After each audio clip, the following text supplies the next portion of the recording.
Good day, ladies and gentlemen. Parent of justice, co-debater and my fellow people. My name is Sidi to the interfere. Me, I want to interfere the mama. The woman cloak on.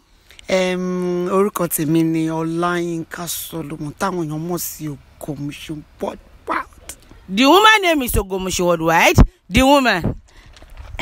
Moripe fine. The woman say mo Everybody ló máa ń yàgbẹ́ now. But ẹ ní láti máa sọ pé ṣé èèyàn máa ń yàgbẹ́. Ẹ lè sọ pé poo. The woman the poo. Yeah, poo, yeah. Everybody ló ń ṣe yẹn. Oh, that the woman. Me, I want to add the sequence. I want to like him. Mo like him. Fine. Ẹ̀rín lẹ gbé wá lónìí. Yóò dá fún yẹn kò ní síjà lónìí o. Tí Ogo mushin worldwide. Wọ́n lè bá mi jà. Wọ́n lè dàbí àwọn olórí kan tí wọ́n máa ń bá mi jà káàkiri. The woman. Ṣé ẹ ga abẹ́ kúrú? Mo ga náà. Ṣé ẹ rí pẹ́sẹ̀ mi gùn? Mo ga. My body, my girl. The woman say tola. The woman. Seven was so. Mi ò rin wo ho, aṣọ náà mo wọ̀. My body, my was so. Bomb shirt àti top. The woman wear clothes. The woman was the woman said ti jale ri ngba te wa ngeke. Ẹ sọ pé. Said ti jale. You still are when they smaller. You still me understand like bí mu follow sha oko. Oye no si. Rárá o, ṣe jalè rí ngba te wa nge bi ke je ẹran jẹ àbí nǹkan kan báun. Kí ló porúkọ ẹlẹ́kan yẹn náà?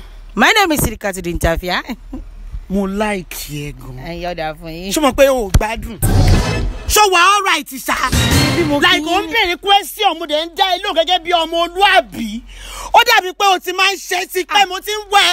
Àwọn èèyàn kan ti ń bi mí pé wá ọjọ́ ògo ni girl yìí fẹ́ interview ẹ. Ṣé mi máa ń jalè like o actually fi o lè lọ mí. Ikú pa. Ní sùúrù. Mi bá tọ́rẹ̀ rí ní ìsinmi. Àti mi bá tọ́rẹ̀ rí ní. Mi bá tọ́rẹ̀ rí. Mo dá. Ikú pa.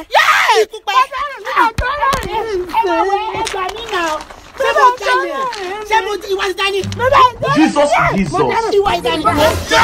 Ọba ti pé òun ò ní cooperate pẹ̀lú yín ẹ̀fọ́ lójú ẹ̀yà lára.